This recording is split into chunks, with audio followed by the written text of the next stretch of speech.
petani menjadi punya gengsi, kira-kira gitu ya Pak? Ya, petani naik kelas. Oh iya, karena kan selama ini kita menganggap semenjak masuk era digital ini para petani dianggap sebagai profesi sebelah mata, Ya, gitu. benar. Jadi menganggap bahwa ini pekerjaan kasar, Ya. tidak punya nilai, gitu. Betul. Maka disinilah letak pentingnya hilirisasi itu, Ya. betul ya Pak ya. Nah, berkaitan dengan tadi nilai tambah Pak, value added kira-kira gitu bahasa Value kerennya ya. added. Nah, banyak petani kita yang merasa ya, bahwa pasar itu ya dikuasai oleh para produsen-produsen yang udah punya merek besar, Ya. gitu kan Pak. Jadi mereka untuk berkompetisi ini rasa-rasanya masih kurang cukup berani. Ya. Nah, kira-kira menurut Pak Cus nih, problemnya ini memang karena sulitnya untuk menciptakan nilai tambah itu tadi, atau memang karena mentalitas para petani kita, Pak? Ya, kalau menjawab tadi, kita ini bangsa maritim, kok kemudian bergeser jadi agraris? Enggak. Potensi maritim ini kemudian juga akan menjadi salah satu daya dukung kita untuk mempertahankan ketahanan pangan nasional kita, meningkatkan swasembada pangan kita. Nah, maka hadir industri-industri pengalengan yang salah satunya menjadi agenda strategis di hilirisasi pangan di pemerintahan Presiden Prabowo. Tujuannya apa ya tentunya? Ini kan untuk mengurangi ketergantungan impor kita lagi-lagi.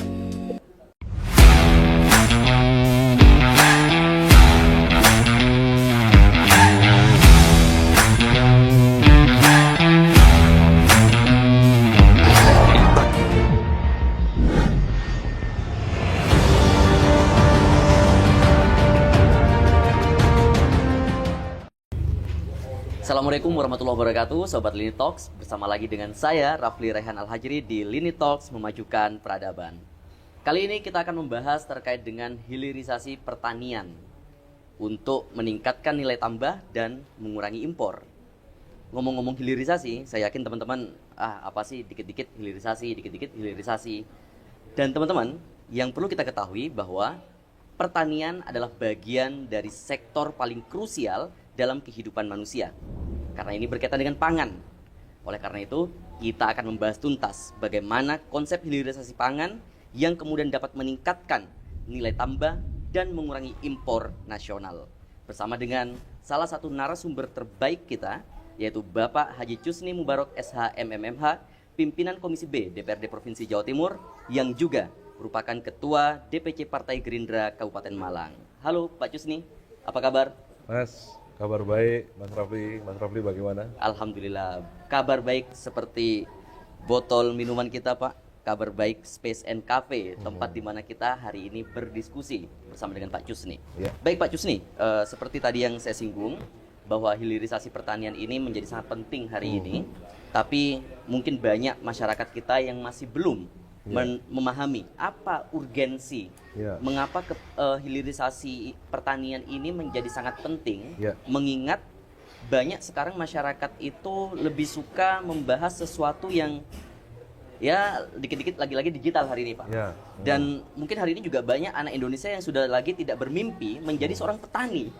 Nah, kira-kira menurut Pak Cusni seperti apa?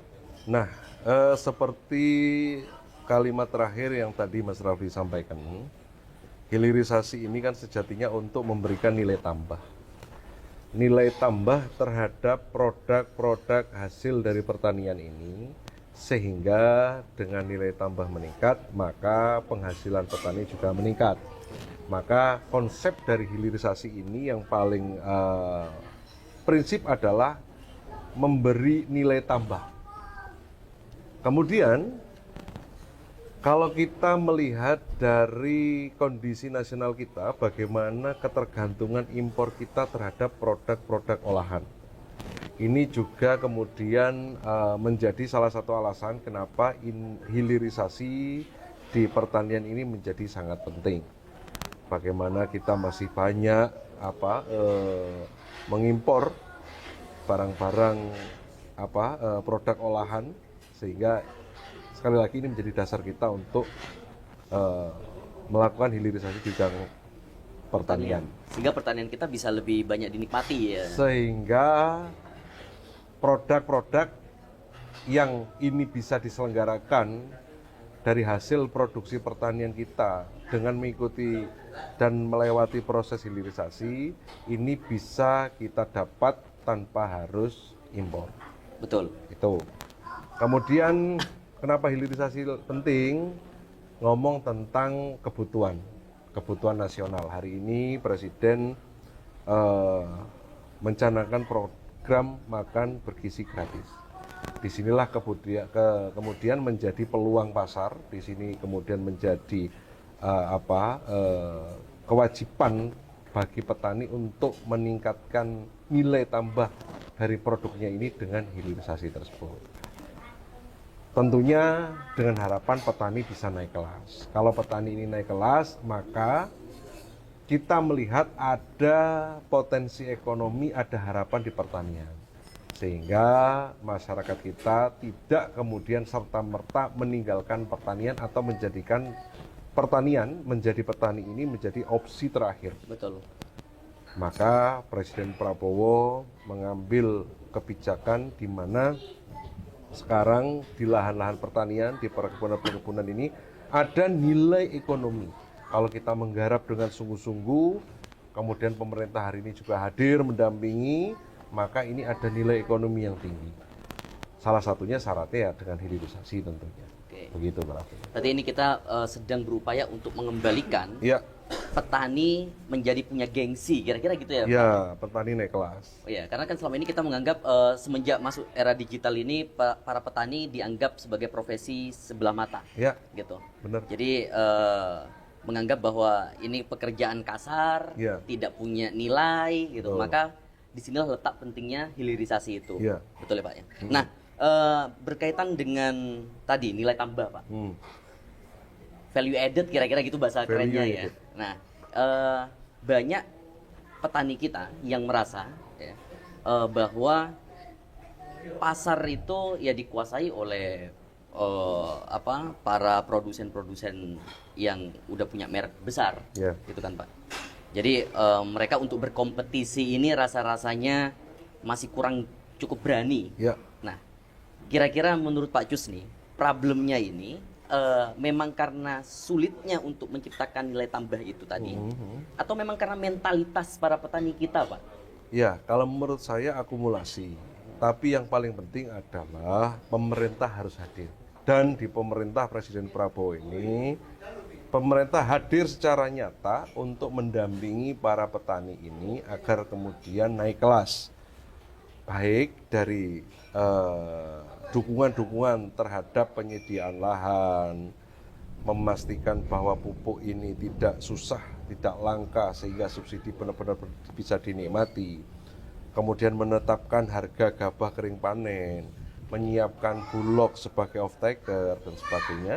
Ini adalah cara pemerintah kemudian hadir dan untuk mendampingi, untuk membersamai rakyat, dalam hal ini petani-petani yang tadi disampaikan oleh Mas Rafli, ya kita selalu kalah bersaing dong dengan kapitalis yang syarat modal dan sebagainya. Betul. Maka pemerintah hadir dan memastikan subsidi ini memang benar-benar bisa dinikmati sehingga dari produksi pertanian yang dijalankan oleh petani ini ada keuntungan. Ya. Tuh. Setelah itu apa? Setelah itu Presiden juga menyiapkan instrumen koperasi sebagai bagian dari sokok guru ekonomi nasional kita yang diharapkan menjadi kekuatan ekonomi yang disusun bersama-sama dari kita, oleh kita, untuk kita. Untuk apa? Ya untuk melawan pemodal-pemodal gede tadi, untuk melawan hegemoni para pemilik modal sehingga petani ini mampu bersaing. Oke, berarti pemerintah sudah cukup untuk kemudian memastikan ketersediaan pupuk subsidi untuk petani ini agar petani kita punya kesempatan yang sama untuk meningkatkan kualitas produksinya, satu ya Pak ya. Meningkatkan kualitas produksi. Kemudian yang kedua ada bantuan permodalan melalui Koperasi Desa Merah Putih yang nantinya akan berjalan ini supaya para petani kita juga nggak gengsi untuk bersaing dengan para pemodal, kira-kira gitu ya Pak ya? Sebenarnya kalau gengsi enggak Enggak ya?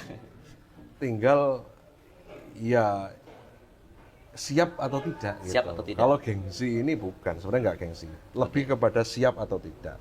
Siap atau tidak ini kan kompleks. Baik itu dari segi mutu, baik itu dari segi packaging, bagaimana pemasarannya, bagaimana kampanyenya.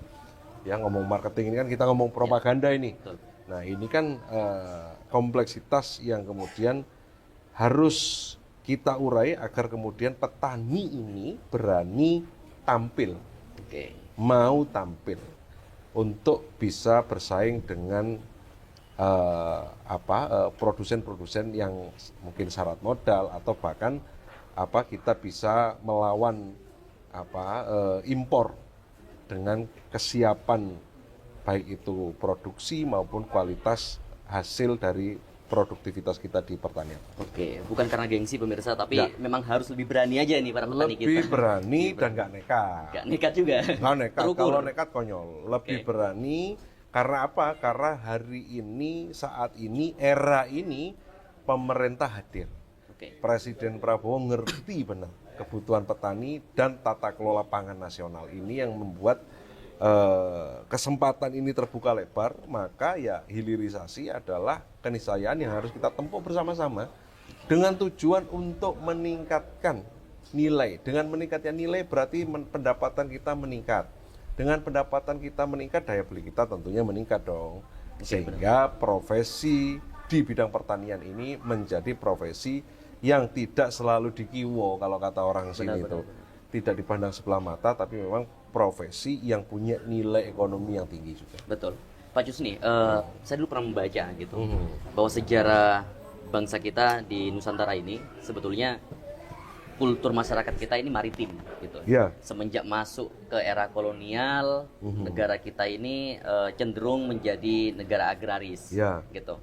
Sehingga mau tidak mau hari ini memang para petani kita dipaksa untuk terus lebih ekstra untuk memproduksi hasil-hasil pertanian itu tadi untuk kemudian mencukupi kebutuhan pangan masyarakat kita. Nah, tentu saja pemerintah di sini harus terus hadir untuk memastikan pertanian kita berjalan dengan sukses. Tadi Pak Jusni sudah menyinggung sebetulnya ada pupuk, kemudian ada permodalan. Tapi Pak Jusni berkaitan dengan harga. Nah, tadi kalau kita ngomongin hilirisasi ada tambah nilai, sekarang kita ngomongin yang masih belum ada tambah nilai nih, Pak Jusni. Pemerintah menjamin nggak sih harga pertanian kita itu mendapatkan harga terbaik? Ya, pemerintah kalau kita flashback sedikit ke belakang, di awal tahun 2025 itu sudah menetapkan bahwa harga gabah kering panen itu sudah dibatasi semurah-murahnya 6.500. Itu untuk padi ya, Pak ya? Itu untuk padi. Demikian juga dengan komoditas pangan yang lainnya. Namun padi yang diatur karena kita mayoritas petani kita adalah petani padi karena mayoritas pangan kita dari padi. Sumber karbonnya dari padi. Nah, ini diatur agar kemudian petani mendapatkan kepastian. Kalau dulu kita sering mengalami gejolak naik turunnya harga ini, entah ini bagian dari musim panennya yang tidak sesuai atau tidak pas, atau permainan para tengkulak maupun para pemilik modal. Faktanya kemudian dengan kebijakan Presiden Prabowo dengan menetapkan harga gabah kering panen ini tidak boleh dibeli di bawah 6.500, ini ternyata sangat berdampak. Saya, Mas Rafli, sebagai bagian dari pimpinan Komisi B dalam rangka melaksanakan fungsi pengawasan dan monitoring, kami berkeliling melaksanakan kunjungan kerja dan kami mendapatkan bagaimana respon positif para petani hari ini. Bagaimana petani benar-benar merasa hari ini ada nilai ekonomi yang tinggi di pertanian. Bagaimana dengan standarisasi harga, dan apabila kemudian tidak ada yang mau membeli ini misalnya, pemerintah sudah menyiapkan Bulog sebagai off-taker, ini memberikan kepastian bagi petani bahwa ketika saya bertani, ketika saya kemudian melaksanakan kegiatan produksi ini, saya sudah terjamin harganya dan siapa off-takernya. Ini kan kemudian menjadi kenyamanan ya. petani merasa nyaman, pekerja bisa fokus, karena di ujungnya nanti sudah ada pemerintah melalui instrumennya yang hadir di situ. Oke, berarti hulu hilirnya juga lagi dipersiapkan. Hulu hilir Sudah dipersiapkan. sudah dipersiapkan. Bukan sedang ya, Pak ya. Bukan, sudah dipersiapkan dan lagi ditingkatkan. Lagi ditingkatkan. Ya, baik itu kualitas maupun kuantitasnya. Betul Pak, sepakat. Banyak petani kita yang memang sangat berterima kasih semenjak pemerintahan Bapak Presiden Prabowo ini pertanian mereka jauh lebih diperhatikan. Ya. Tapi Pak, saya juga menemukan ada case di mana para petani kita ini juga belum bisa lepas dari Ya. jerat hutang piutang itu tadi. Ya. Saya pernah melihat ada satu rumah ini full motor Pak. Saya pikir mereka parkir. Nah, Ternyata motor itu gadai. Oh. Saya tanya, yang gadai motor sebanyak ini siapa? Dijawab petani. Loh, Ya. kenapa petani gadai? Iya, karena mereka butuh modal untuk bercocok tanam gitu. Ya. Nah, apa strategi Presiden Prabowo untuk menuntaskan ini, Pak? Pemerintah hadir. Strategi yang diambil oleh Presiden Prabowo yang paling konkret adalah Koperasi Desa Kelurahan Merah Putih. Oke. Ini konkret kenapa? Karena dia langsung berbasis desa, sehingga zoom in terhadap database dan peta serta potret kondisi itu bisa langsung akurat. Nggak ada laporan-laporan yang ABS lagi, nggak ada laporan-laporan yang asal-asalan lagi, karena loopingnya kan kecil nih, Ya. basis desa, sehingga di desa itu bisa teridentifikasi berapa lahan pertaniannya, berapa jumlah petaninya. Ngomong lahan, ngomong kebutuhan pupuk, ngomong petaninya, yaitu tadi. Untuk menyelenggarakan kegiatan pertanian ini memang butuh modal. Nah, biasanya petani ngambil jalan simpelnya, jalan pintasnya, yaitu tadi. Kalau bahasa orang sini tuh nyekolahkan motor, Mas. Sekolahkan motor. Nyekolahkan motor. Tapi motornya nggak pinter-pinter, Pak. Tapi motornya kan pinter-pinter. Jadi nyekolahkan motor. Dengan instrumen Koperasi Desa Merah Putih ini, di mana Danantara melalui bank-bank himbaranya ini sudah diinstruksikan oleh Presiden untuk menyiapkan modal pinjaman yang bunganya ringan untuk meningkatkan, untuk mendukung produktivitas petani. Oke. Sehingga petani jadi punya kanal sekarang. Yes. Sehingga petani terbebas dari jerat renten. Betul. Ya kan? Dan itu tadi, yang sekolah cukup anak cucunya petani. Motornya jangan. Motornya jangan, surat rumahnya jangan, dan surat-surat berharga yang lain gak perlu sekolah. Iya. Dia tuh cukup stay dengan nyaman dan aman di rumah, kira-kira gitu. Oke, maka dengan begitu harapannya petani kita bisa lebih tenang ya Pak ya, bercocok tanam, kemudian Ya. nanti hasil panennya juga mereka bisa bebas menjualkan itu ke pasar atau bulog gitu kan, Boleh. tidak lagi terikat oleh biasanya yang ngasih modal pinjaman itu ya pengepul Dia itu Pak. dia ngambil, Iya. sehingga harga mereka yang menentukan. Gitu. Sehingga banyak yang dapat di bawah 6.500. Aduh Mas, saya ini petani Mas Rafli, meskipun sawah saya nggak luas, tapi saya ini petani, pelaku pertanian, saya ngerti bener, saya ikut bagaimana merasakan harga itu sangat bervariasi, dan kadang-kadang kita harus menyerah karena ini kan ada waktu Mas. Oke. Panen itu ada waktunya, gak bisa kemudian kita menahan padi untuk tidak dipanen hanya gara-gara nyari harga yang tinggi. Ya.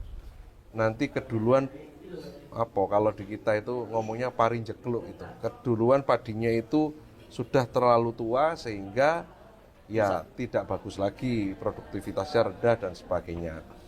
Nah, kalau dulu kita masih dapat ngalami harga ini ya karena biasanya kan kepentingannya kan ketemu di situ.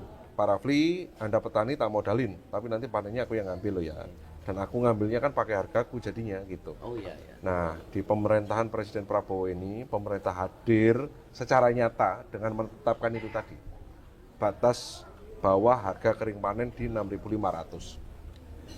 Apakah kemudian lakunya segitu? Enggak. Kemarin kami kunjungan kerja ke beberapa daerah, petani ini betapa gembiranya karena ada yang laku sampai 7.200, 7.100. Iya. Ini kan luar biasa ya, artinya ada kepastian. Jadi kontrol harga ini menjadikan petani punya harapan bahwa hasil panennya itu sudah bisa dihitung gitu. Benar-benar. Ya, itu.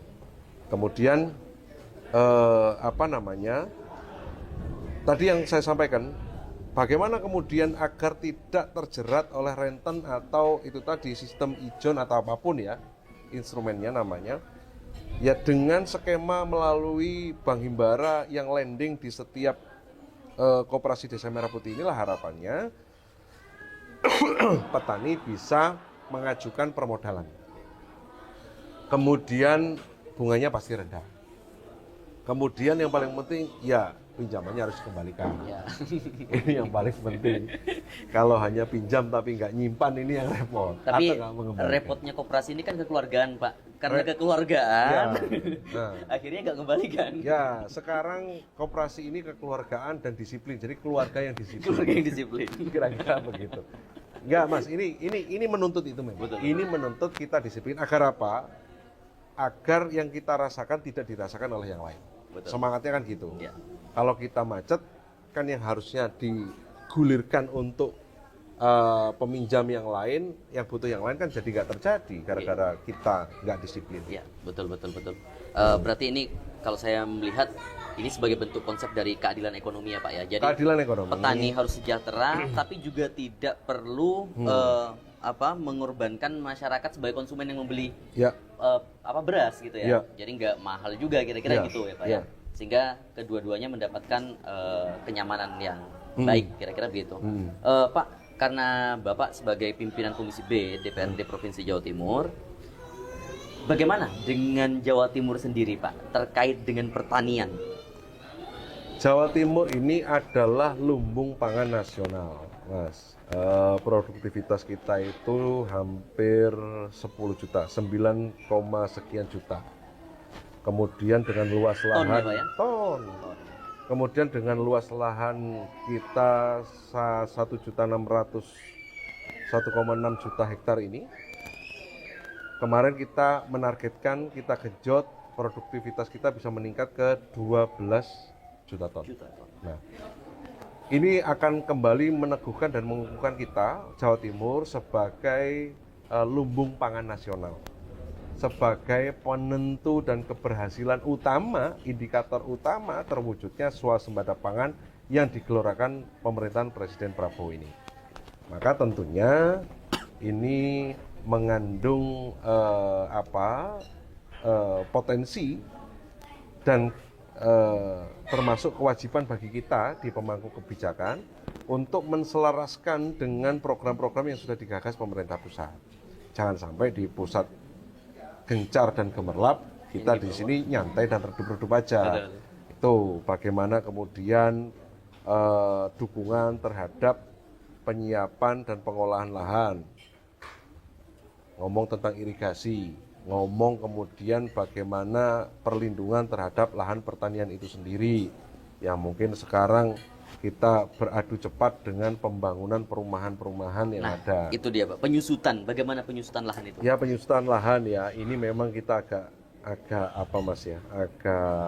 Prihatin kira-kira ya. nggak prihatin sih sebenarnya. Saya merasa bahwa ini kita di persimpangan. Satu sisi kebutuhan Properti gitu. pangan Oke. kita tinggi dan ini kebutuhan dasar yang terpenuhi. Betul. Sisi lain ada kebutuhan primer yang disebut dengan papan dan ini juga harus terpenuhi. Oke. Nah, tinggalkan kemudian pemerintah ini benar-benar bisa menghitung untuk menentukan kualifikasi misalnya lahan pertanian berkelanjutan, lahan pangan pertanian berkelanjutan LP2B itu maupun LSD, sehingga sehingga kepentingan dasar ini terpenuhi semuanya. Nggak bisa juga kita kemudian saklek, nggak boleh nambah perumahan, sedangkan Pertumbuhan penduduk terus meningkat. pertumbuhan penduduk terus meningkat. Gitu. Tidak boleh juga kita atas dasar pertumbuhan meningkat butuh banyak perumahan mengorbankan pertanian pangan. Nah, ini yang kemudian harus disinkronisasi. Misalnya salah satu case-nya begini. Kalau kita melihat kebijakan tentang LP2B ini khususnya di Jawa Timur, dia ini menyesuaikan dengan RT RW di kabupaten dan kota. sehingga nanti tata kelolanya bisa sesuai. Kemudian bagaimana pemerintah Jawa Timur juga memastikan apabila kemudian lahan ini digunakan harus dikompensasi. Dikompensasi dengan apa? Beberapa saat yang lalu saya mengikuti dialog dan berdiskusi bersama Menteri ATR BPN. Sampaikan bahwa untuk penggantiannya, untuk kompensasinya atau bahasa umumnya tukar gulingnya harus diganti dengan 3 kali lipat dan kualitas produktivitasnya harus lebih baik. 3 kali lipat. 3 kali lipat.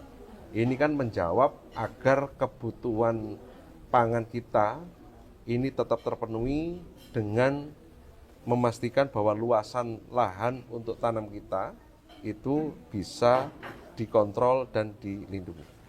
Oke, luar biasa. Berarti dengan potensi Jawa Timur yang tadi sangat besar sekali. Jawa Timur lumbung pangan nasional. Menjadi lumbung pangan nasional. Tentu hari ini kita harus segera menangkap, Pak, apa yang menjadi pesan dari Bapak Presiden untuk kemudian melakukan hilirisasi pertanian tadi. Jangan sampai kemudian dengan potensi besar ini itu tidak menjadi apa-apa karena kalah dengan produk impor.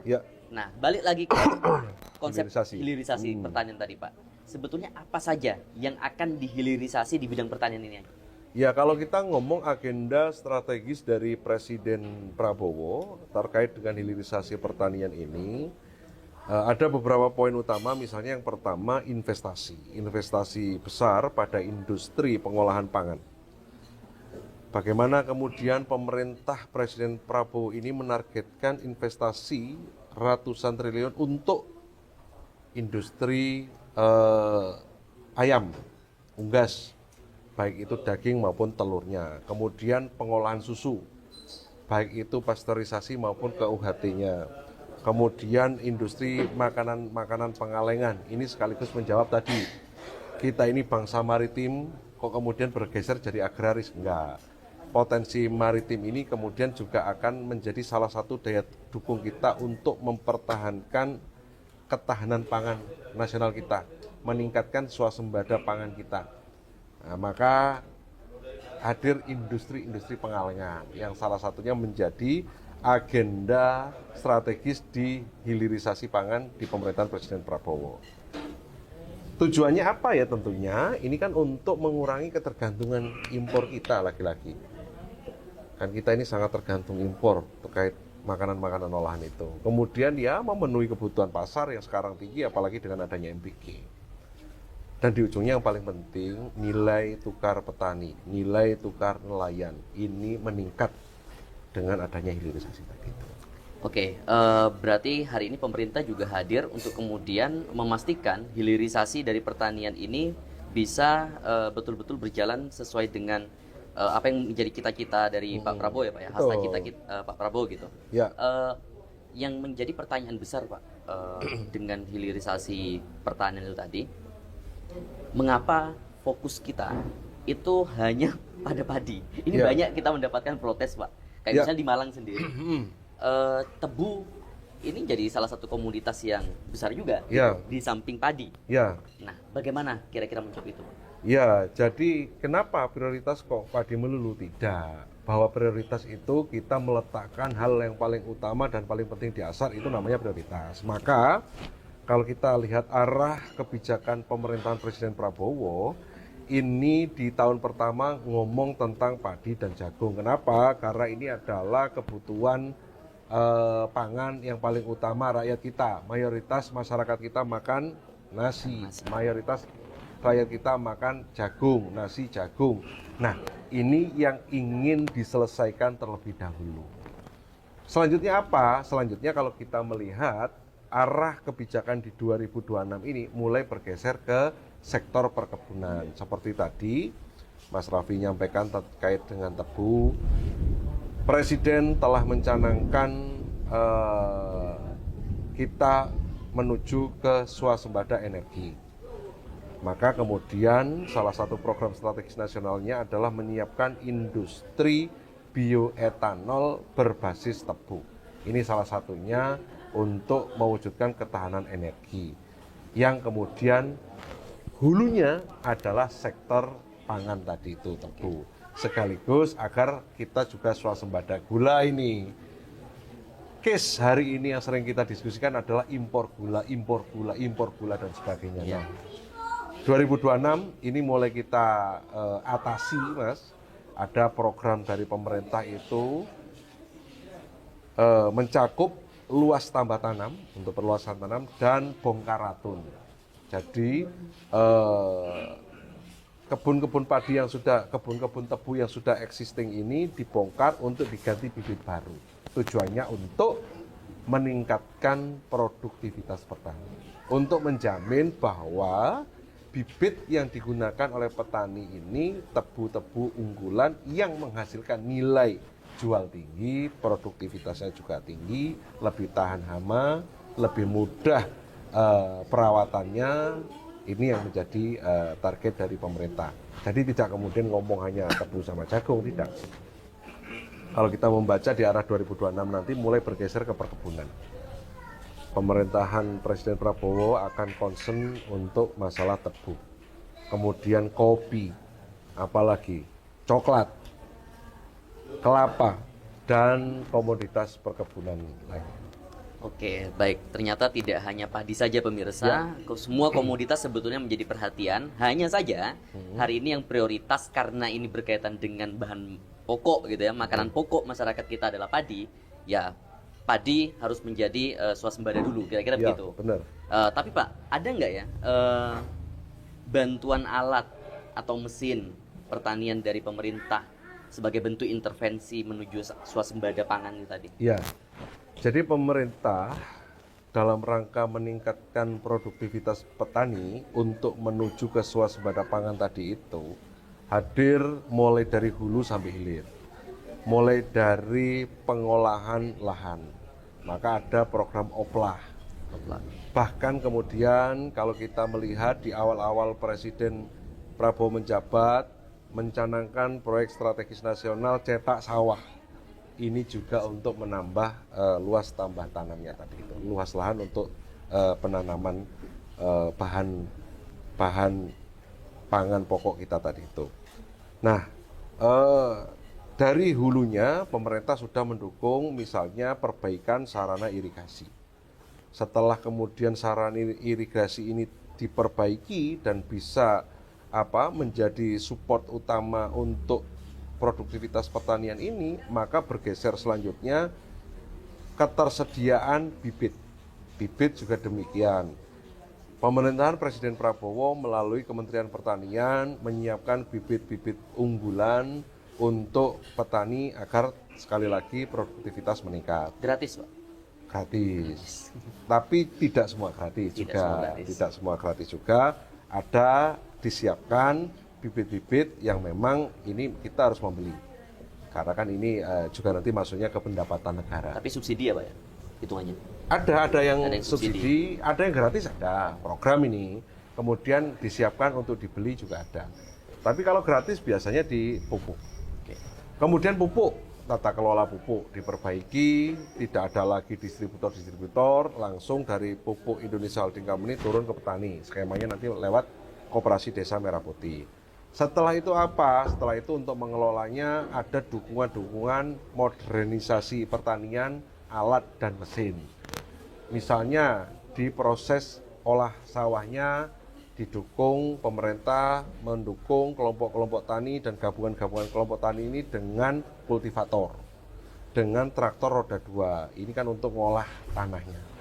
Setelah itu untuk perawatannya, kalau dulu kita ngompres manual dengan luasan lahan yang sedemikian, prosesnya panjang, biayanya lebih mahal, maka pemerintah mendukung dengan drone sprayer. Ini bentuk modernisasi juga. Kemudian setelah itu ketika panen, agar kemudian nggak kesulitan nyari tenaga untuk memanen dan untuk mempercepat, disiapkan, didukung alat namanya combine harvester. Ini alat untuk mesin untuk memanen itu. Yang gede itu Pak ya? Yang gede, yang dia jalan ke sana sini di sawah untuk motong yang dulu dilakukan oleh manusia, sekarang sudah bisa dialihkan ke mesin dan pemerintah mendukung itu. Termasuk setelah itu pemerintah juga bekerja sama dengan rice milling yang ada, dan juga Bulog diminta untuk menjadi bagian dari itu, sehingga semua proses dari hulu dan hilir ini terdukung secara modern dan mekanis agar lebih cepat, lebih murah, dan produktivitasnya semakin tinggi. Oke.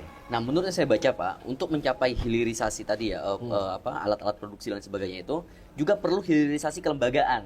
Hilirisasi untuk kemudian kelembagaan. menangkap itu tadi, menangkap Ya. peluang-peluang itu tadi. Ya, nah itulah kenapa kemudian hebatnya Pak Prabowo ini mengambil keputusan ini secara komprehensif. Jadi ketika dicanangkan ketahanan pangan, ketika produktivitas pertanian ini digenjot, selanjutnya disiapkan off-takernya, harganya dikontrol. Kemudian apalagi disiapkan demand-nya. Kalau Mas Rafli sekarang dengar ada program makan bergizi gratis, Iya, diselenggarakan oleh SPPG ini menyerap hasil-hasil para petani dan peternak luar biasa. betul. Selanjutnya apalagi dari hilirisasi kelembagaan yang sekarang dari petani-petani sudah bergabung menjadi poktan, dari poktan-poktan menjabung menjadi gapoktan. Nantinya ada rumah besar yang disiapkan di setiap desa yang bernama Koperasi Desa Kelurahan Merah Putih. Di sini nanti disiapkan pergudangan. Di Koperasi Desa Merah Putih ini termasuk nanti menjadi saluran distribusi pupuk bersubsidi. Nah, hilirisasi kelembagaan inilah yang diharapkan menjadi pelengkap niat baik, goodwill, kehendak baik, political will-nya pemerintahan Presiden Prabowo ini untuk meningkatkan produktivitas petani, mengangkat harkat, martabat, dan kemakmuran petani, mewujudkan swasembada pangan, mewujudkan kedaulatan pangan nasional.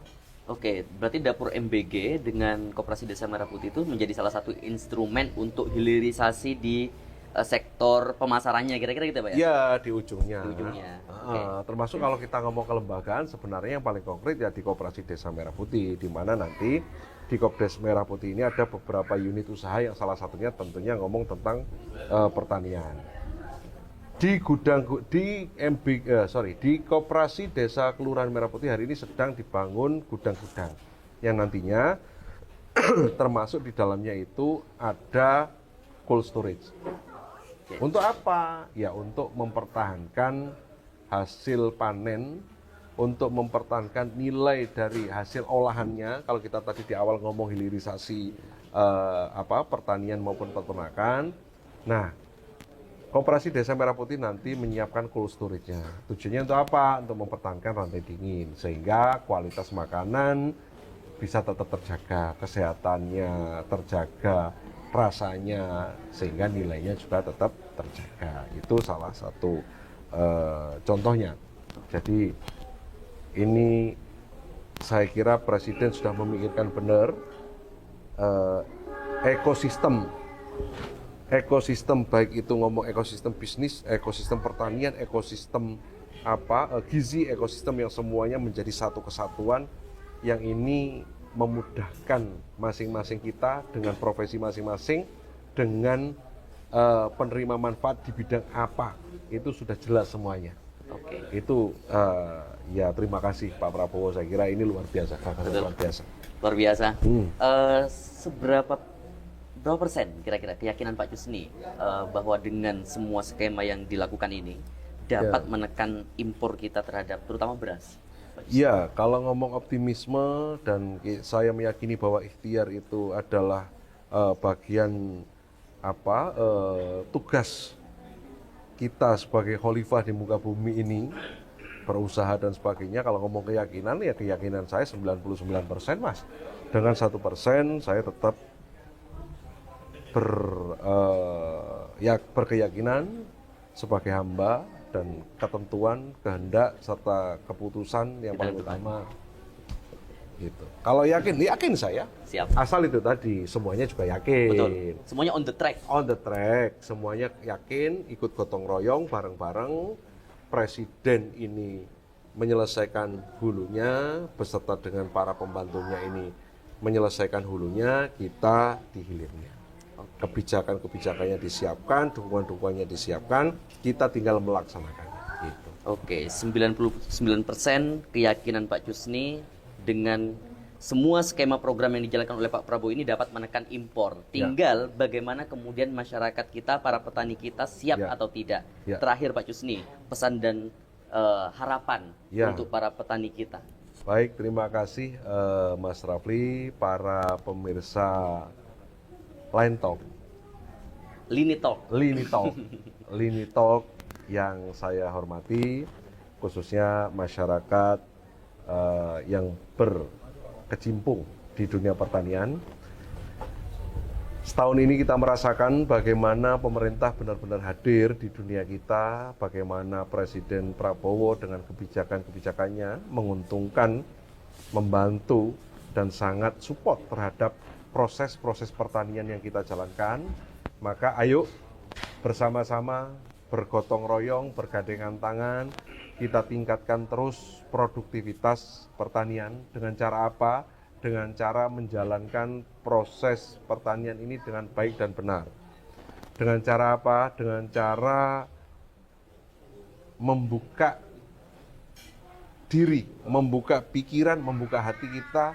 Jangan sampai program-program serius dan unggulan dari Presiden Prabowo ini tidak sampai ke kita, atau karena kita itu tadi skeptis, ya karena benci mungkin secara politik dan sebagainya, sehingga kita tidak mendapatkan keuntungannya. Betul. Jangan deh ya. Jangan karena sentimen. Jangan karena sentimen. Sekaligus, mari kita bersama-sama, khususnya masyarakat Jawa Timur, kita kukuhkan, kita teguhkan lagi kita Jawa Timur sebagai lumbung pangan nasional dengan meningkatkan produktivitas pertanian kita masing-masing. Kuncinya adalah kebersamaan, kuncinya adalah gotong royong, kuncinya adalah optimisme, dan di setiap ikhtiar kita harus terselip doa-doa untuk mewujudkan tujuan kita bersama ini. Itu Mas Rafi.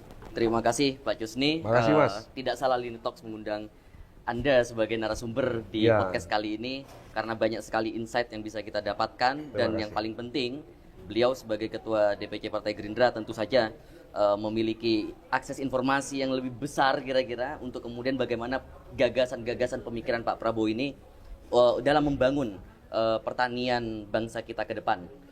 Dan mungkin demikian Pak Jusni diskusi kita pada sore hari ini. Saya ucapkan terima kasih atas kehadirannya. Terima kasih pada pemirsa Lini Talks yang telah menonton. Ikuti terus perjalanan kita bagaimana kemudian DPRD Provinsi Jawa Timur khususnya Komisi B dalam meningkatkan pertanian rakyat.